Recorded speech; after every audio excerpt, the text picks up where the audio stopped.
আসসালামু আলাইকুম আরহামতুল্লাহি ওবারাকাতুহ। সকল প্রশংসা আল্লাহ তাআলার জন্য। দুরুদ ও সালাম রাসূলুল্লাহ সাল্লাল্লাহু আলাইহি ওয়াসাল্লামের প্রতি। আলহামদুলিল্লাহ ওয়াসসালাতু ওয়াসসালামু আলা রাসূলিল্লাহ। সুপ্রিয় ভাই ও বোনেরা, আখেরাতের জীবনে প্রত্যেক মুমিন ব্যক্তি, নারী ও পুরুষ, মহান আল্লাহ তাআলাকে দেখতে পাবে এবং তার সাথে কথা বলবে। এটা মহাগ্রন্থ আল কোরআন এবং সহিহ হাদিস দ্বারা প্রমাণিত। আল্লাহকে দেখতে পাওয়া, তার সাথে কথা বলা, এটা হবে মুমিন জীবনের পরম সৌভাগ্য এবং মহাপুরস্কার। আখেরাতের জীবনে একজন মুমিন ব্যক্তি আল্লাহ তাআলাকে সরাসরি দেখবে এবং কোনো অনুবাদক ছাড়া সরাসরি আল্লাহ পাকের সাথে কথা বলবে।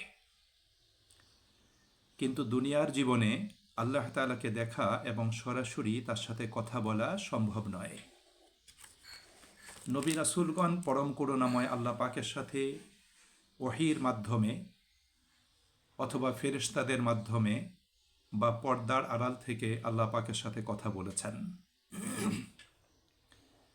একজন মুমিন ব্যক্তিও দুনিয়ার জীবনে আল্লাহ পাকের নৈকট্য, ভালোবাসা, তার সান্নিধ্য লাভ, তার সাথে কথা বলা এবং তার কথা শোনার পর্যায়ে নিজেকে নিয়ে যেতে পারে এবং হৃদয় মনে আল্লাহ পাকের নৈকট্য, তার ভালোবাসা এবং তার সাথে কথা বলার ও তার কথা শোনার স্বাদ ও মজা আস্বাদন করতে পারে, অনুভব করতে পারে।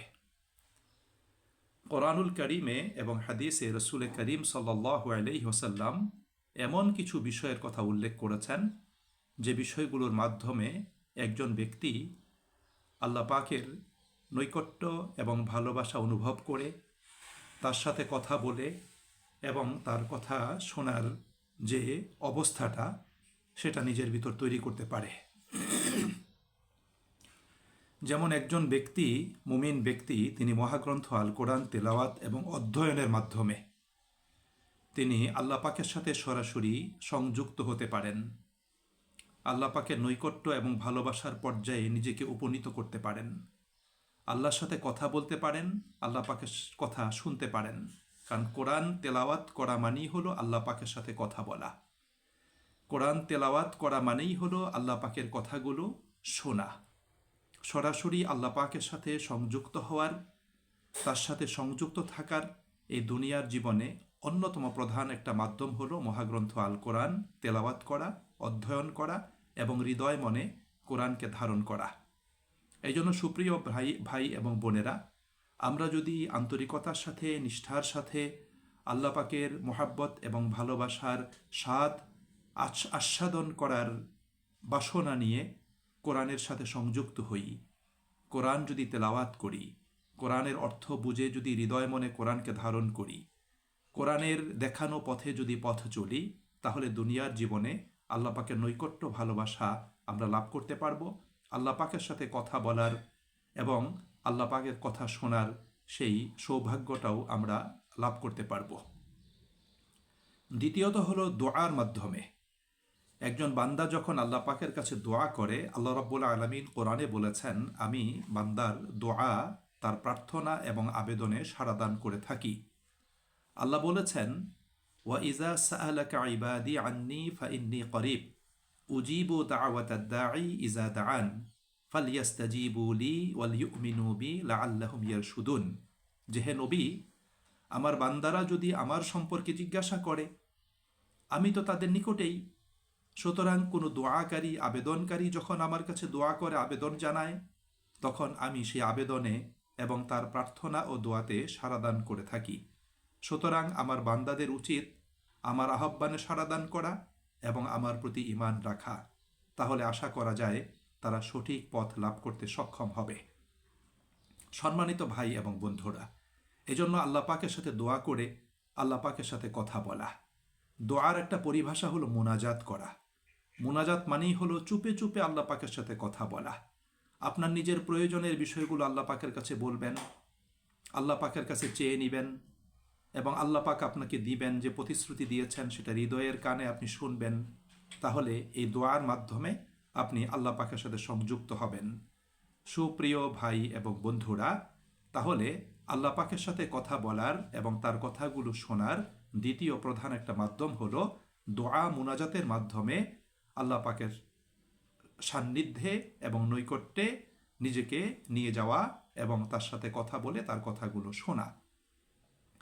তৃতীয় মাধ্যম হল ধ্যান এবং স্মরণের মাধ্যমে আল্লাহ পাকের সাথে কথা বলা, আল্লাহর ধ্যানে সময় অতিবাহিত করা।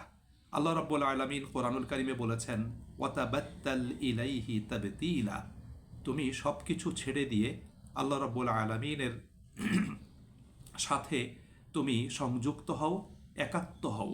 সুতরাং আমাদেরকে দিনের রাতের একটা সময় সব কিছু থেকে নিজেকে গুটিয়ে নিয়ে, নিজেকে বিচ্ছিন্ন করে শুধুমাত্র পরম করুণাময় পরম সত্তা আল্লাহ রাব্বুল আলামিনের সাথে সংযুক্ত হওয়ার চেষ্টা করা এবং তার প্রতি মনোনিবেশ করা এবং আমাদেরকে তার সাথে একাত্ম হওয়ার জন্য চেষ্টা করা।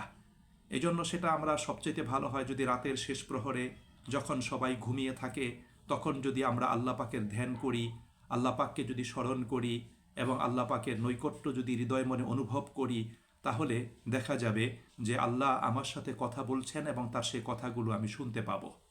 এই জন্য আল্লাহ পাকের ধ্যানে অবশ্যই সময় অতিবাহিত করা এবং আল্লাহ পাককে মনে প্রাণে স্মরণ করা। হাদিসে এসেছে, রাসূল করিম সাল্লাল্লাহু আলাইহি ওয়াসাল্লাম বলেছেন, যখন কোনো বান্দা মনে মনে আমাকে স্মরণ করে, আমি আল্লাহ তাআলাও তাকে মনে মনে স্মরণ করি। যখন কোনো বান্দা কোনো মজলিসে আমাকে স্মরণ করে, তখন তার চাইতেও উত্তম মজলিসে তথা ফেরেশতাদের মজলিসে আমি আমার বান্দাকে স্মরণ করে থাকি। সুপ্রিয় ভাই এবং বন্ধুরা, আপনি আমি যদি আল্লাহ পাকের নিয়ন্ত্রণে, তার নজরদারিতে এবং তার আপনার গিয়ে জিম্মাদারিতে নিজেকে রাখতে চাই, তাহলে আমাদেরকে অবশ্যই আল্লাহর ধ্যানে এবং তার স্মরণে আমাদেরকে সময় অতিবাহিত করতে হবে। এর দ্বারা আল্লাহ পাকের সাথে কথা বলার এবং তার কথা শোনার যে স্বাদ এবং মজা, সেটা আমরা আস্বাদন করতে পারবো। এবং সর্বশেষ আরেকটা বিষয় রয়েছে, সেটা হলো সলাতে সূরা ফাতিহা তিলাওয়াতের মাধ্যমে আল্লাহ পাকের সাথে কথা বলে তার কথাগুলো শোনা। যেমন হাদিসে রাসূল করিম সাল্লাল্লাহু আলাইহি ওয়াসাল্লাম তিনি বলেছেন, আল্লাহ রাব্বুল আলামিন বলেছেন যে, কাসসামতু সলাতা বাইনি ওয়া বাইনা আবদি নিসফাইন, আমি সলাতকে আমার এবং আমার বান্দার মাঝখানে অর্ধেক অর্ধেক করে ভাগ করেছি। ওয়ালি আবদি মা সাআলা, এবং আমার বান্দা আমার কাছে যা চায় তার জন্য সেটাই রয়েছে, অর্থাৎ আমি সেটা তাকে প্রদান করব। এই কথা বলার পরে রাসূল করিম সাল্লাল্লাহু আলাইহি ওয়াসাল্লাম বলেছেন, ইজা ক্বাল আল আবদু আলহামদুলিল্লাহি রাব্বিল আলামিন, একজন বান্দা যখন সলাতে আলহামদুলিল্লাহি রাব্বিল আলামিন বলে, তখন আল্লাহ তাআলা জবাবে বলেন, হামিদানি আবদি, আমার বান্দা আমার প্রশংসা করেছে। বান্দা যখন বলে আর রহমানির রহিম, আল্লাহ তাআলা তখন বলেন, আসনা আলাইয়া আবদি, যে আমার বান্দা আমার গুণগান গেয়েছে, আমার বান্দা আমার গুণকীর্তন করেছে। বান্দা যখন বলে মালিক ইয়াউমিদ্দিন, তখন আল্লাহ সুবহানাহু ওয়া তাআলা বলেন, মাজ্জাদানি আবদি, আমার বান্দা আমাকে সম্মান এবং মর্যাদা প্রদান করেছে। অথবা আল্লাহ রাব্বুল আলামিন বলেন, ফাওয়াদা ইলাইয়া আবদি, আমার বান্দা তার সব কিছু আমার প্রতি সোপর্দ করেছে, সে আমার প্রতি নির্ভরশীল হয়েছে, সে আমার কাছে সব কিছু নিবেদন করেছে, আমার কাছে সে নিজেকে সমর্পণ করেছে। আল্লাহ রাব্বুল আলামিন বলেন যে বান্দা তার সব কিছু আমার কাছে সমর্পণ করেছে। এবং একজন মানুষ যখন তার সব কিছু আল্লাহ পাকের কাছে সমর্পণ করবে, সঁপে দিবে, তখন কিন্তু আল্লাহ রাব্বুল আলামিন তার হয়ে যাবেন এবং তার নৈকট্যে সেই ব্যক্তিকে আল্লাহ রাব্বুল আলামিন টেনে নেবেন। এরপরে বান্দা যখন বলে ইয়াকা না'বুদু ওয়া ইয়াকা নাস্তাঈন, তখন আল্লাহ তাআলা বলেন, হাযা বাইনি ওয়া বাইনা আবদি ওয়া লি আবদি মা সাআলা, যে এই বিষয়টি আমার এবং আমার বান্দার মাঝখানে অর্ধেক অর্ধেক, এবং আমার বান্দা আমার কাছে যা চেয়েছে তার জন্য সেটাই রয়েছে, আমি তাকে সেটা প্রদান করব। এরপরে বান্দা যখন বলে ইহদিনাস সিরাতাল মুস্তাকিম সিরাতাল্লাযীনা আন'আমতা আলাইহিম গায়রিল মাগদুবি আলাইহিম ওয়ালাদ-দাল্লিন, তখন আল্লাহ রাব্বুল আলামিন বলেন, হাযা লিআবদি ওয়া লিআবদি মা সাআলা, এটা আমার বান্দার জন্য এবং আমার বান্দা আমার কাছে যা চেয়েছে সেটা তার জন্য রয়েছে, আমি সেটা তাকে প্রদান করব। সুপ্রিয় ভাই এবং বন্ধুরা, সলাৎ হলো আল্লাহ এবং বান্দার মাঝখানে একটা সেতু বন্ধন। সলাতের মাধ্যমে একজন বান্দা আল্লাহ পাকের সাথে সংযুক্ত হতে পারে, আল্লাহ পাকের সাথে সংযুক্ত থাকতে পারে, আল্লাহ পাকের কাছে নিজের সকল আবেদন নিবেদনগুলো উপস্থাপন করতে পারে, আবার নিজের হৃদয় মন দিয়ে আল্লাহ রাব্বুল আলামিনের প্রদত্ত সেই জবাবগুলো সেই ব্যক্তি শুনতে পারে। সম্মানিত ভাই এবং বন্ধুরা, আমরা তো প্রতিনিয়ত কোরআন তেলাওয়াত করার চেষ্টা করি, দোয়া মুনাজাতও করি, আমরা ধ্যান এবং জিকিরও করি এবং আমরা সলাত আদায় করি, সলাতে সূরা ফাতিহা পাঠ করি। কিন্তু আমরা আমরা কি আল্লাহ পাকের সাথে কথা বলার এবং তার কথাগুলো শোনার সেই যে অবস্থাটা, সেটা কি নিজের ভিতর তৈরি করতে পেরেছি? আমাদের চিন্তা করতে হবে। এবং আমরা কি আল্লাহ পাকের সাথে কথা বলার এবং তার কথা শোনার সেই স্বাদ এবং মজা আস্বাদন করতে পেরেছি? সুতরাং এজন্য আমাদের প্রয়োজন হলো আমাদের ভিতর ইখলাস তৈরি করা, আন্তরিকতার সাথে নিষ্ঠার সাথে এই কাজগুলো করা, কোরআন তেলাওয়াত করা নিষ্ঠার সাথে, দোয়া মোনাজাত করা মনোযোগ দিয়ে আন্তরিকতার সাথে, এবং ধ্যান ও স্মরণ করা, সেটাও যাতে শুধু আনুষ্ঠানিকতায় পরিণত না হয়, সেটাও আন্তরিকতার সাথে করতে হবে। এবং সলাতে মনোনিবেশ করতে হবে, এবং সলাতে মনোনিবেশ করে আমাদেরকে আল্লাহ পাকের কাছে নিজেকে পরিপূর্ণরূপে সোপর্দ করতে হবে। যেমন হাদিসে জিব্রাইলে রসুল করিম সাল্লাল্লাহু আলাইহি ওয়াসাল্লাম বলেছেন, আন তা'বুদাল্লাহা কাআন্নাকা তারাহ ফাইন লাম তাকুন তারাহ ফাইন্নাহু ইয়ারাক। তুমি এমনভাবে ইবাদত করো যেন তুমি আল্লাহকে দেখছো। যদি আল্লাহকে দেখার মতো সেই অবস্থা তোমার ভিতর তৈরি না হয়, তাহলে তুমি জেনে রাখো আল্লাহ সুবহানাহু ওয়া তাআলা তোমাকে দেখছেন। এই জন্য সুপ্রিয় ভাই এবং বন্ধুরা, আমরা সকল অবস্থাতে আল্লাহ পাকের দৃষ্টির সামনে রয়েছি, তার নজরদারিতে রয়েছি। আল্লাহ পাক আমাদের সকল কথা শুনছেন, আমাদের সকল কার্যক্রম, সকল অ্যাক্টিভিটিস আল্লাহ রাব্বুল আলামিন দেখছেন।